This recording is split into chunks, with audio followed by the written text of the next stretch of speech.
evening, Mr. Trellion. Good evening, George. The usual? The usual. Hot enough for you? 88 degrees, they say. Yes, sir. Who's the girl? She's new. Been hanging around here for a couple of weeks. What did you drink? Brandy and a splash. Respectable? You tell me. With my compliments.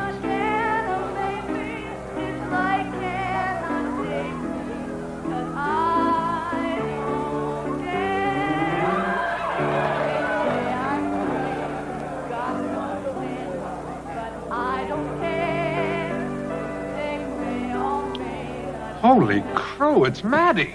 Sam was just saying there's been no news of you at all. One of the girls was asking. Oh, I'm not much of a hand at writing letters. May I? Oh, of course. Well, you're certainly looking well. You. Well, how are things in Toronto? It was hard at first, but the only work I could get was in a laundry, in the drying room. Girls used to cough all the time there was that much lint in the air. Thank you, Mr. Trellion. Here's to us, Maddie.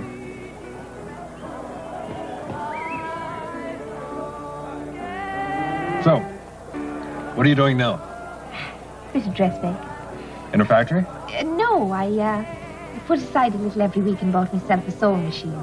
Shirts and blouses, hand-finished. They go quite well. Bit of a change from boots? Yes, when you see back in Connemara, the nuns talk. Oh, yes, the nuns. So now I earn enough to have a little room of my own. Oh, that's nice. Oh, it's better than living in a hostel like I did before. Oh, yes, much better. Because now there's nobody to ask the questions. You think a person should lead her own life, don't you? Yes, Maddie, I do. It wasn't that I didn't like working for you. That wasn't Oh, why no, I I never thought so. Maddie? Yeah? Where is that little room of yours? Is it far from here? How many drinks have you had, Mr. Trellion? Me? Oh, just one. This is my first. Why? In that case, you should be able to make it in 2 minutes.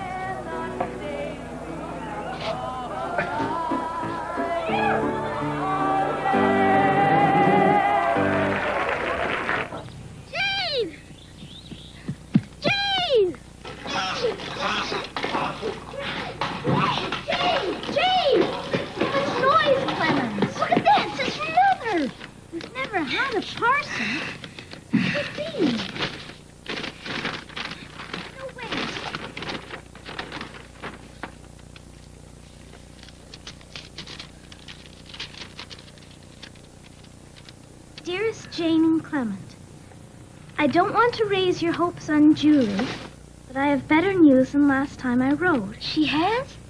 The doctors here have given me a thorough examination, and they think I am at long last on the road to recovery. Oh, Clement! Go on.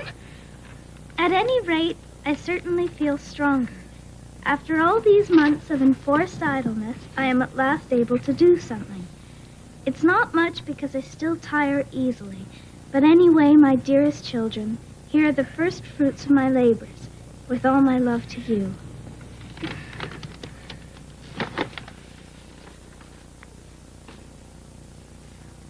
What are they? She made them herself for us. Oh, Clement, she is getting better. Oh, I know. For putting behind your head.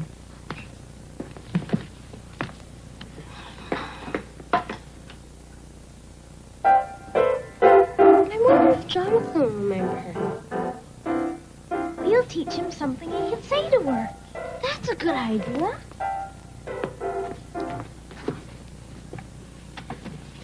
Say, welcome home, Mother. Welcome home, Mother. Hooray! Say, we missed you. Go on, Jonathan. Welcome home, Mother. We missed you.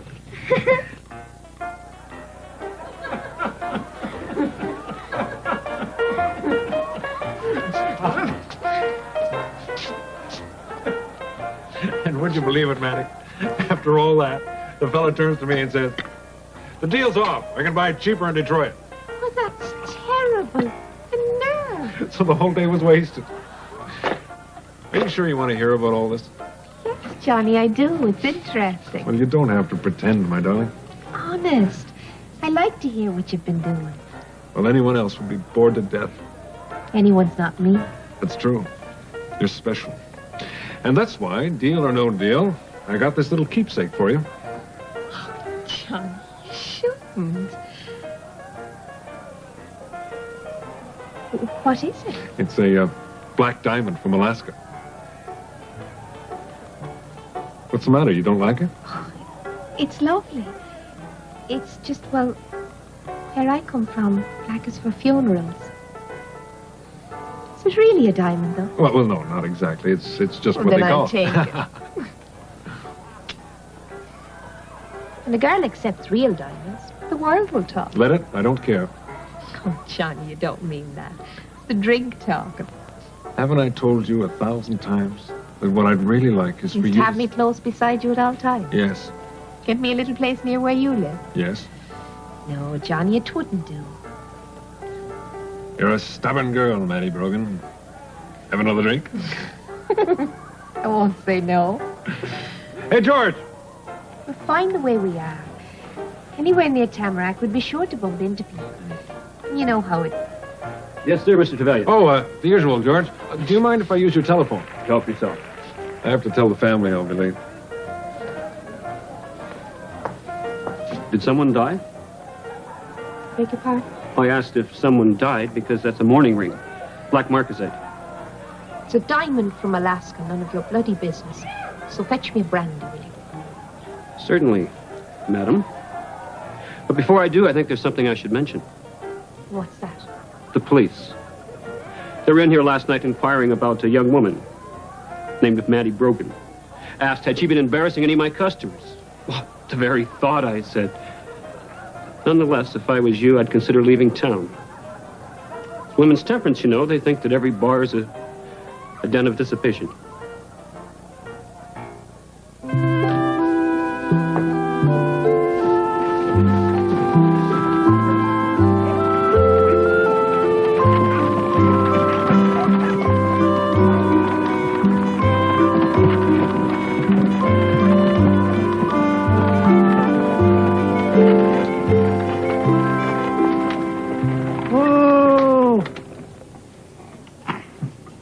Thank you, Maddie.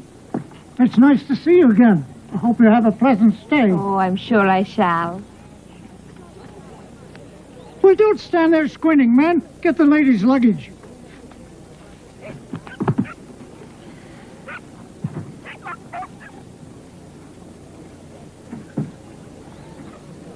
Remember me? Darby's my name, miss. I didn't make a reservation. Oh, we have plenty of rooms. Here, I'll get these other things. Don't strain yourself. Here, wait a minute. I mean, thank you, miss.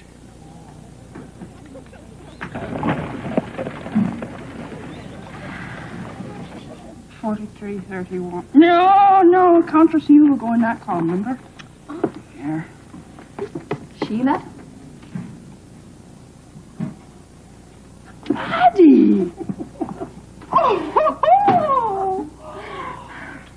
Why, look at you! Oh, this is so nice. The other girls are going to be so pleased to see you. They're still here, then? Well, one or two have drifted off, but Peg's still here, and Tess and Maureen, and they really miss you, you know. Well, tell me, what are you going to be looking for work at the factory? I'm sure Mr. Trellion would... No, that's not what I had in mind. Oh. I mean, you said you better yourself, and I can see you really have. Where are you going to be staying? Oh, I'd like a room here, Sheila, if you have one. Well, good. We'd enjoy that. Just for a while, until I've had a chance to look around. Well, I'm sure we can squeeze you in. Yes, you are in luck. You got number 6. It has the nicest view. Darby, could you take us up, please, number 6?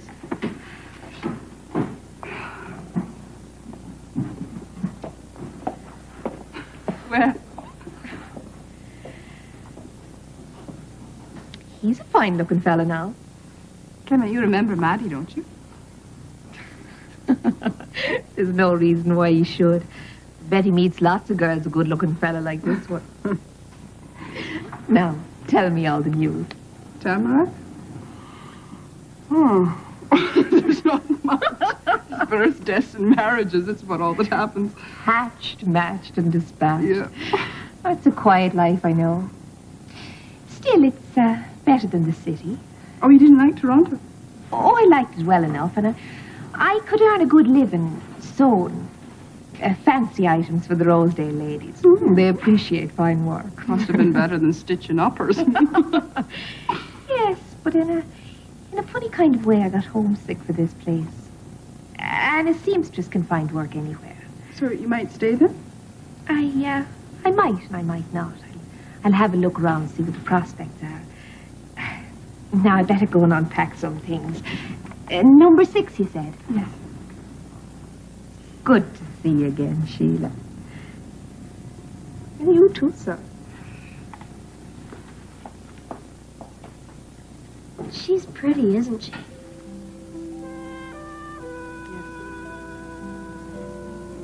It's not just that, though. She was always more lively than the others. All right, Clement. Let's get on with these accounts. Clement.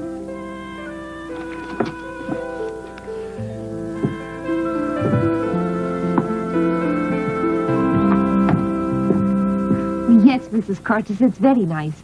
But like I say, I'll have to think. All right, but don't be too long about it. There's others after it, you know. Why, I'm sure. You could move in right away. I'll let you know this evening. And you will have the sink fixed. Goodbye, then, and thanks.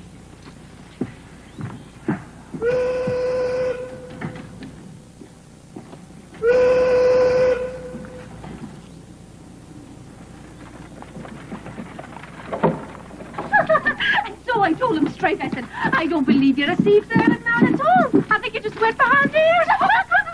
And he said, Holy Mother, good God! How do you such yourself? Oh, large is life. I don't believe it. Is it vacuous as you are? Oh, Maddie, I'm so happy to see you. Just be like old times again. Yes, Peg. It will. But now, excuse me, I have to go.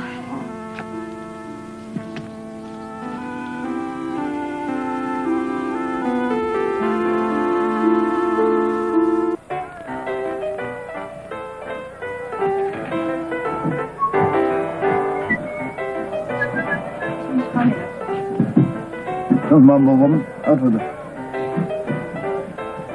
Just funny. I mean... Well, she's been here hardly any time at all. I'm almost certain that's Orion's belt. Edgar, I believe I'm talking to you. And I'm not sure I want to hear. A good-looking girl is an asset. That bar is full again tonight. Night. Night. All that for the singer. Unless she has a gentleman friend to turn the handle.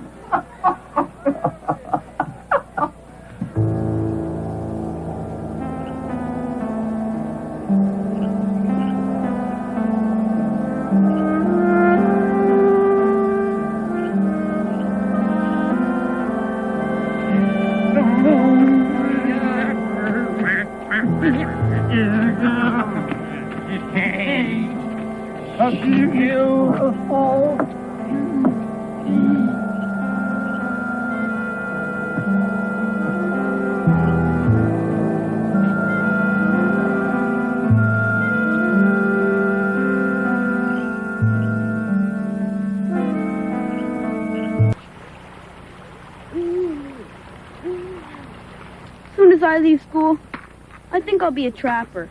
My uncle did it for a spell, made big money. You go to Toronto now, I bet you'll see all the women wearing their furs. Yeah, you're right. They do. When did you ever go to Toronto? Oh, several times. To the exhibition, mostly. That's in the summer, stupid. Well, some of them were wearing furs. And high heels, too. Must have been a lady of the night. I guess so. We got one here in Tamarack. No fooling? Cross my heart, hope to die. She lives behind the factory. I'll show you. Come on.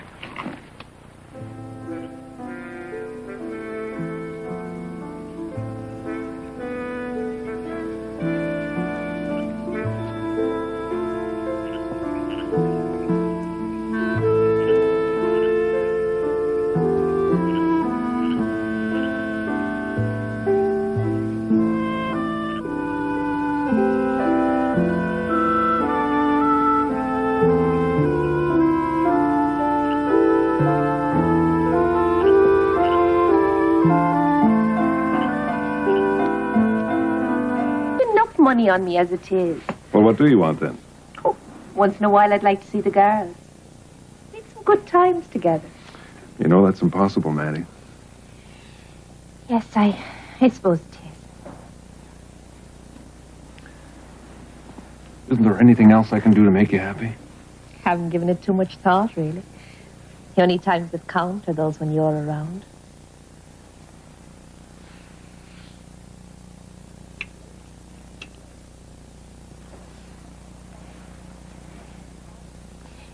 You don't have to buy me things, you know.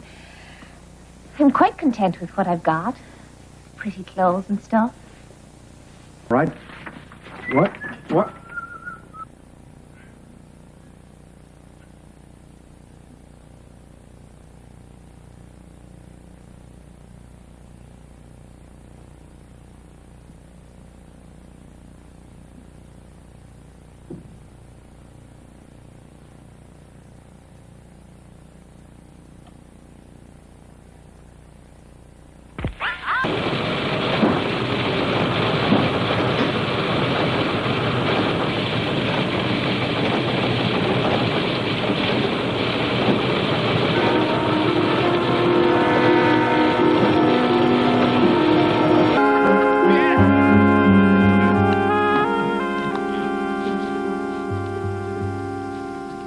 Well, look who's here.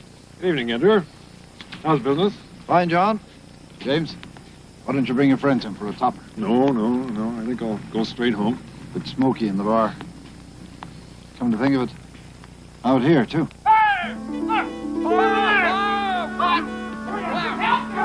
I can't see anything. Looks like a glow. Edgar, get the engine out, quick! It's the factory.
The house is burning there. All right, turn around.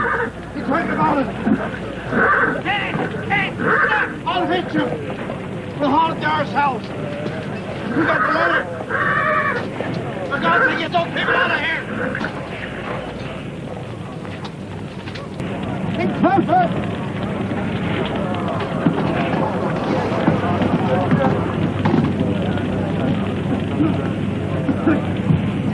Like the whole town's burning. Where's everybody gone? Mrs. Curtis's house now, sir.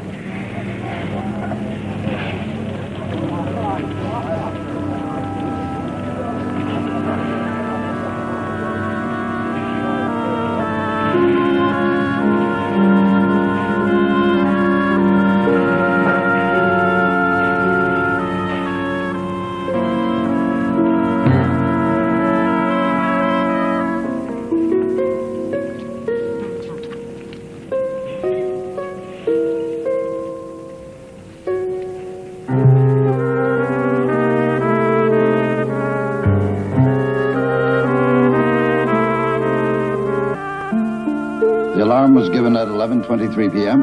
The fire engine arrived at the site approximately 10 minutes later. And you're speaking now of the fire at the Trellion factory? Yes, sir. Are you able to express any opinion as to the cause of the fire? It appeared to be an accident. Can't really say. It's hard to tell how it started. And the safety precautions at the factory. Were they adequate? Did they comply with the regulations? not entirely. They had water buckets. No extinguishers. And the emergency exits? I can't really answer that, sir. When I arrived, the building was already burning. Well, hadn't you carried out an inspection recently? Not for some time. You heard the evidence of Sam Seeley that one of the emergency exits was kept locked. Yes. Can you corroborate that statement? That would appear to be the case, sir. Now, turning to the second fire, the one at Mrs. Curtis's house, the one in which this unfortunate young woman died. As you know, we are holding this inquest in order to ascertain the cause of death. Yes, sir. Tell us what you saw when you entered the house. I broke down the front door, made my way upstairs. Our bedroom was full of smoke, and Maddie, Miss Brogan, was lying on the floor beside the bed. At first, I thought she was unconscious, and then when I picked her up to carry her out, I could see she was already dead. And did you notice anything else that might help us as to the cause of death? There was a bottle on the table. A medicine bottle? No, sir. Liquor of some sort. I don't think we need to go into that. No, sir. Thank you. You may. Now, before I conclude, is there anyone else who can cast any light on the cause of the fire or on Miss Brogan's death? Yes. I'd like to say a word. Yes, Mrs. Curtis. Please come up here where everyone can hear you.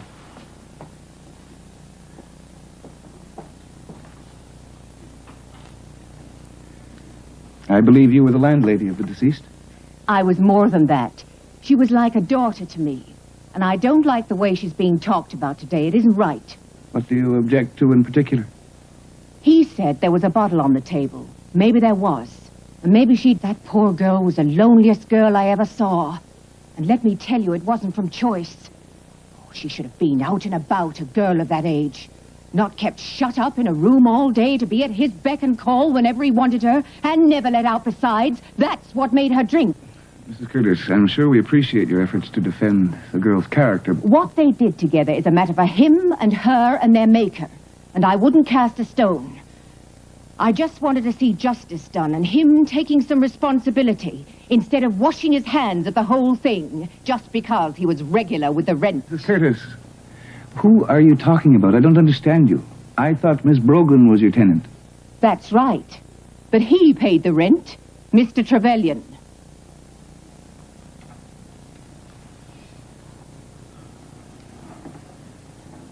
Thank you, Mrs. Curtis. You may sit down now.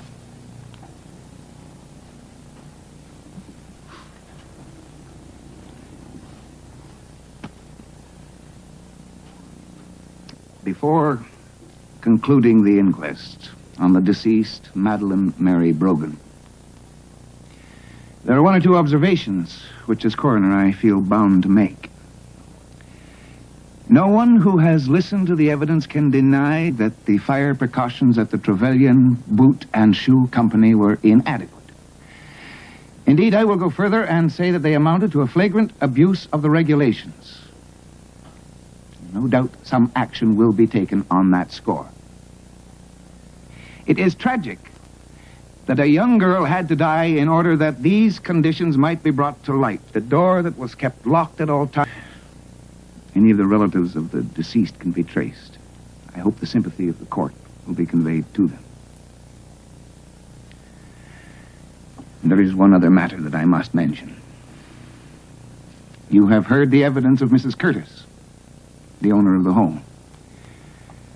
And it is not the business of this court to inquire what the relationship between Mr. Trellion and Miss Brogan may have been. However, I do not think that Mr. Trellion will easily forget that if he had taken more thought for the safety of his employees, this young girl would have been alive today. I record a verdict of death by misadventure and declare the inquest closed.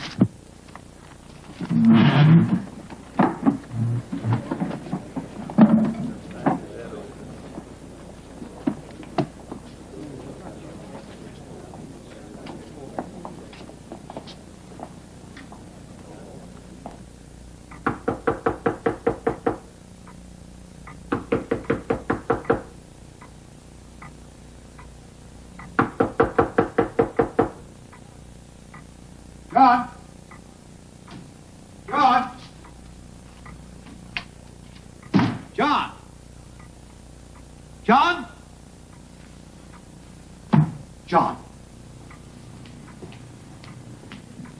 Are you ill? Then pull yourself together. We've matters to discuss. I need more time. Give me a day or two. No, I won't, John. You can't shut yourself away like this. We have to consider what happens next. Example? What about them? They're destitute. They've no work. We should think about setting up a fund. Good old James. You think everything can be settled with a handout? No, I don't. But I think you should chip in. Instead of sitting here with a 3-day growth of beard to show how much you pity yourself. The workers aren't the only ones who are destitute. I've lost everything I've got. Well, you have the insurance. Well, I presume the factory was fully covered. Yes, James. You needn't worry about that. Then you'll be in a position to rebuild. If I want to. What do you mean by that? I'm not sure I feel very welcome in Tamarack anymore. Do you never consider anyone but yourself? A lot of people in this town depend on you. Well, that's too bad, isn't it?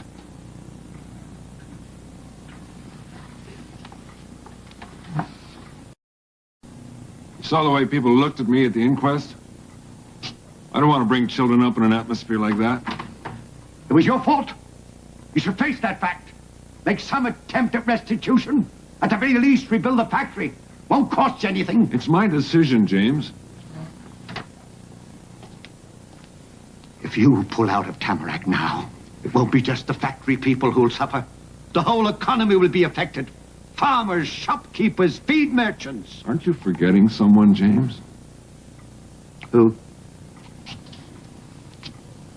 You. The Sturgis Tannery. I'm your biggest customer. If I pull out, you go down the drain, and that's what really worries you.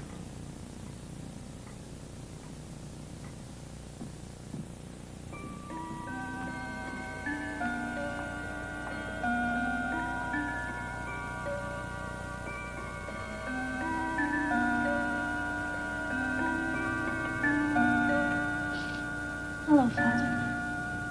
Jane, would you mind leaving us alone for a moment? I need to talk to Clement.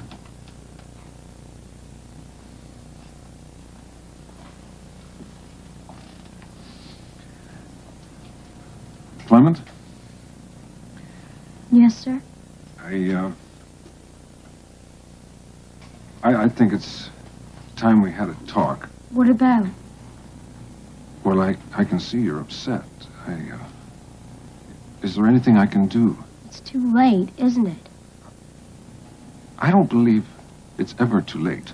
Don't you? Everybody makes mistakes. Not like you. I see. It was all your fault. Everyone says so. All you wanted to do was make money. That's not true. And you didn't care if people got hurt, or got sick, or got burned to death. Clement, stop, please, son. What I'm trying Don't to say... call me that. You're not my father. My father's dead. I never wanted you to be my father. I'm leaving.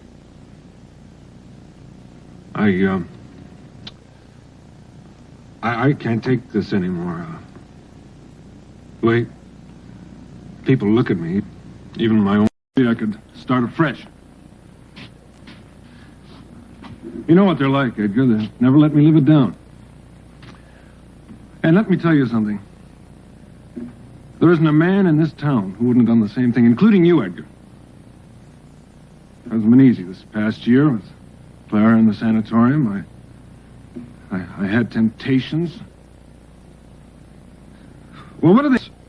That's your decision, John. That's it, I'm afraid. John, why don't you just take a while longer and think about it? No. Oh, they're an unforgiving lot. Some of the more righteous ones. But if you'll just give it a bit more time, John.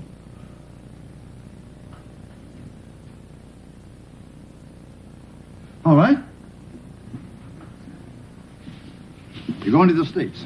For how long? There's no way of telling it. What about your children? Well, I can't take them with me. No, I'll be traveling around, or perhaps when I've settled down. I don't understand this. What's there to understand? It's not right, John. It's not right. You can't do it. Can't leave your responsibility. Well, he can't possibly mean it. I think he does, don't you, John? Once you get away from here, you won't come back, will you? Am I right? John, you will come back and fetch your own children, won't you? You won't, will you, John? There's no need to worry about the children. I'll send money. Arrangements will be made. Arrangements will be made. Well, Clara. You haven't thought about Clara? There's nothing between Clara and me. Hasn't been for years.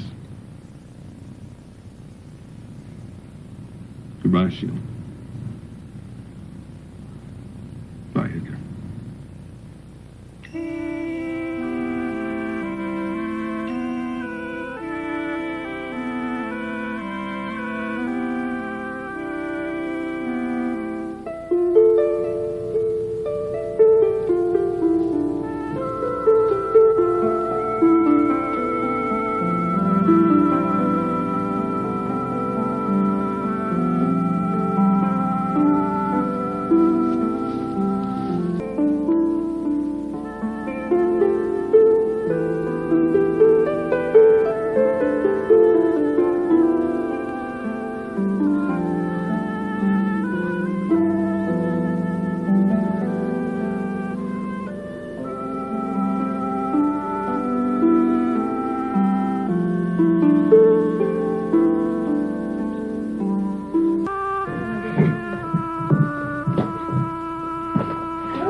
Take it easy. Take it easy. Don't you want to come with us? Of course I do. It'll be like old times, won't it? Why did they say she was a bad woman? Did they say that? I didn't hear it. She wasn't bad. She was beautiful and kind. Why did she have to die, Uncle Edgar? It's not fair. No, you're right. It's not. Now, look at all the stuff you've got jammed in here. And what's this? What's this? I'll carry that. Oh, we can't leave that behind, can we? No. I hope there'll be room for all of these. As far as I remember, there aren't too many closets. And you'll find they've shrunk as well. Shrunk? Yes, well, when you go back to a house, you haven't been there for a while. All the rooms seem to have got smaller, don't they? That's only if you're getting bigger like he is. I've almost reached full stature. Children, you know, we don't have to take everything at once. It's just down the road. Why don't we come back tomorrow? I don't want to come back. Remy, that's nonsense, you know, when your mother's better. Oh, I know what I'll do there. I'll tie a ladle around his neck. Come here, you. Oh, yes. Telegram.